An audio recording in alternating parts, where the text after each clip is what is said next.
This show is sponsored by BetterHelp Online Therapy. Being your best self feels good. For your loved ones and for you. Visit betterhelp.com/super and get back to being you. Hey, brother! Okay, guys, one of the things that really stood out to me about Encanto, because yes, we're still talking about it. But hey, to be fair, there is a lot to cover in this one. Anyway, one of the things that really surprised me as I was watching Encanto for the first time is that the character of La Casita wasn't as prominent maybe as I expected it to be. Like, it certainly makes itself known and has some really adorable moments, like when Mirabel doubts its party planning abilities. But I was actually expecting kind of a Forky situation from Toy Story 4. Like, how on earth are they gonna get me to love a spork? You're just like me.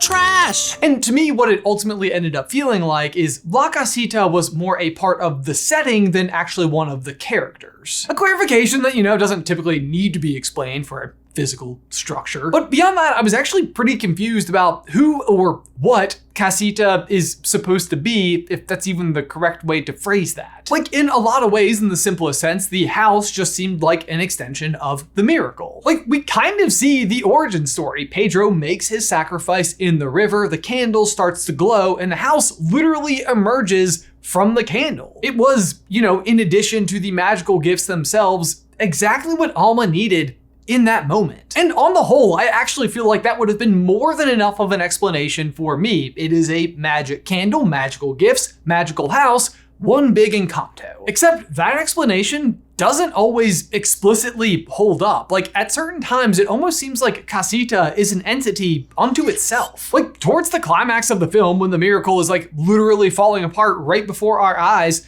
Casita is trying really, really hard to get specifically Mirabel up to the candle. Do you see what I mean? Like, if they're the same entity, then why does one half of them need to try to save the other half of them? Which got me wondering, if Casita isn't the miracle, just another product of it, then what, or maybe who, is it?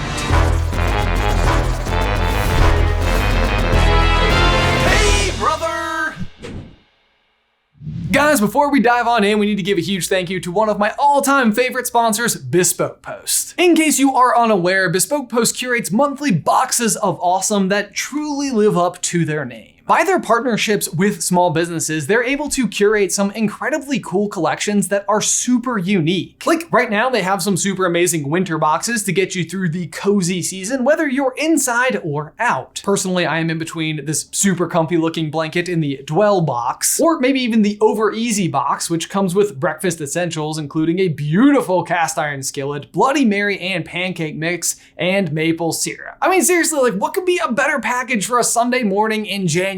But we've done a ton of the boxes here at SCB HQ. Several months ago, we got the Rooted box, which comes with a houseplant in this super handsome vessel. We honestly love it so much that we started it its own Instagram account. Like, how cool is that? Each of these boxes comes packed with over $70 worth of gear and only costs $45. Seriously, I cannot recommend Bespoke Post enough. It is free to sign up and you can skip or cancel at any time. So get 20% off your first box when you head on over to boxofawesome.com and use promo code SUPER at checkout. Again, that is going to be 20% off your first box when you head on over to boxofawesome.com. Promo code SUPER. Link is in the description down below. Okay, so our typical format here is that I would leave you in wait of who I actually think it is while I slowly explain it. But today I'm going to do things different. I'm going to start by telling you exactly who I think it is and then attempt to prove it to you. Plus, it's in the title, so I already gave it away. That said, let's just go ahead and dive right on in. Is Pedro, Abuela's late husband, actually Casita?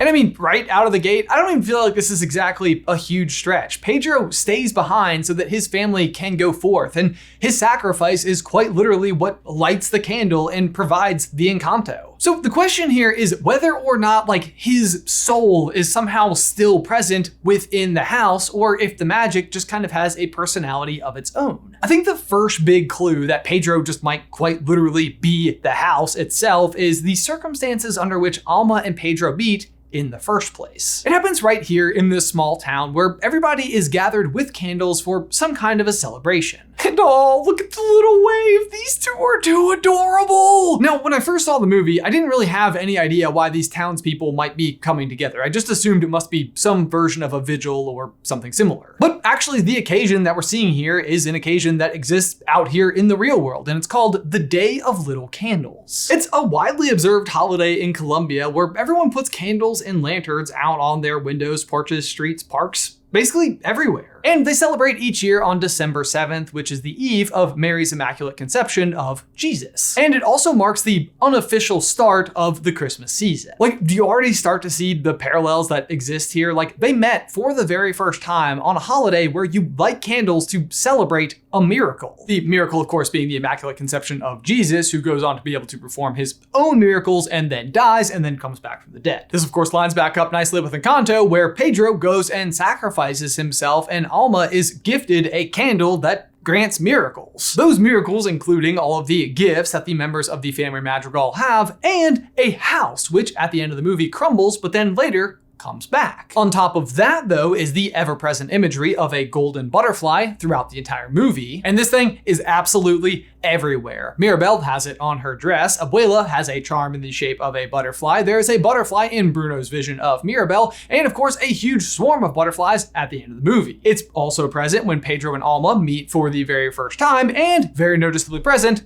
on the miracle candle. It is without a doubt the symbol of the miracle. But the question is, why a butterfly? Well, the answer actually lies in the song Dos Oruguitas. By the way, see that pronunciation? That's how it's done, Jay. Dos oruguitas, dos oruguitas. Says the guy who's not 100% sure he nailed it.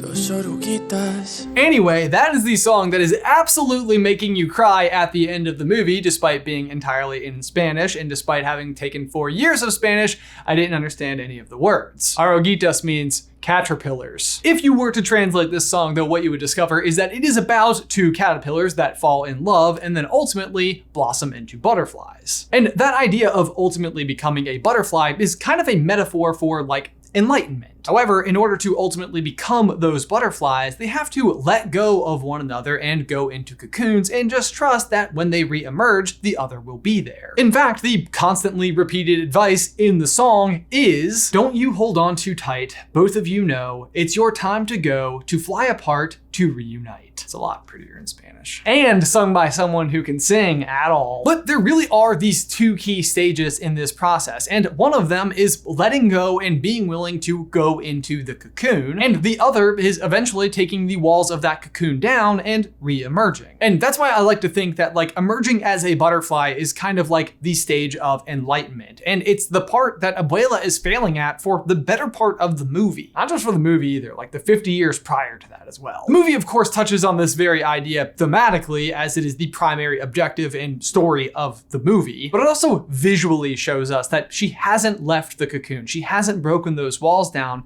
in the form of the black shawl that she is wearing at all of the formal events. And this is meant to represent the way that she is still mourning the loss of Pedro, literally cocooning herself in that mourning, which after all this time is the very thing that is preventing her from emerging from that cocoon as a butterfly, something that she doesn't ultimately do until she admits her faults to Mirabel at the end of the movie. Pedro, on the other hand, emerges like way sooner. I think for him, his chrysalis stage, if you will, when he is cocooned, is the life that he thought him and Alma were going to have in their original home, where they were ultimately forced to depart their comfort, something they knew, for the unexpected. Unfortunately, the soldiers are able to catch up with them as they are trying to leave the city, and the moment for Pedro to emerge arrives. He makes the decision to stay behind, to slow down the soldiers. He knows what exactly is most important. It's his time to go, but he knows they will fly apart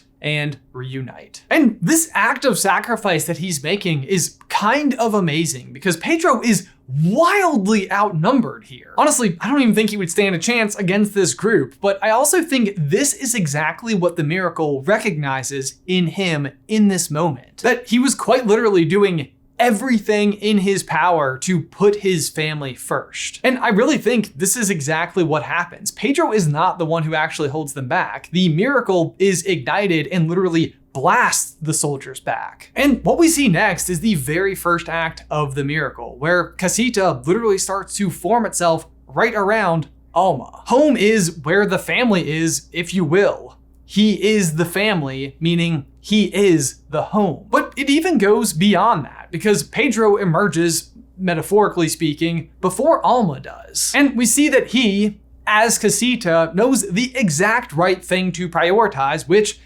is the family. Which brings me back to one of the early points of the video, which is if Casita and the miracle are the same thing, then how is it when the miracle is literally crumbling before them, Casita is desperately trying to rescue the candle? If they were the same, would they not have the same prerogative here? And I think the answer here is that the home, Casita, Pedro, is still desperately trying to protect the family any way it can. But what I also find incredibly interesting about the scene is the fact that Casita is only actually attempting to help Mirabel reach the candle, while every other member of the family is being blocked or thrown back or quite literally pushed out of the house and into safety. And again, we come back to the constant question we always have with this movie.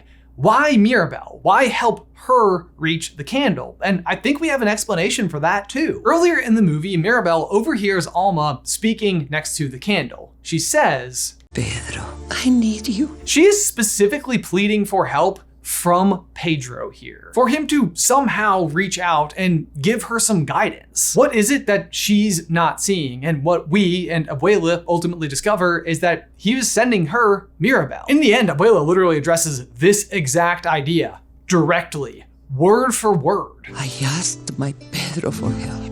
He sent me you. She asked Pedro for help and directly credits him for sending help, meaning she acknowledges and believes that he is still around helping the family. And the thing is, through this particular lens, you can actually see him helping everywhere. While he won't actively help the others reach the candle, he is making sure that all of them are safe. While Camilo is acting out, Casita gently scolds him. When the whole family is showing off their gifts for the entire town during Antonio's ceremony, he's right there doing the exact same thing. And there are still other details that are just so perfect. Like, Casita will listen to Mirabel, but when Abuela commands that Mirabel sit next to her during breakfast, Casita listens. She is the top authority, and honestly, I find that just outright adorable. And as a husband myself, hashtag relatable, am I right? But also in the end, when the house is ultimately crumbling, it's almost like Pedro's sacrifice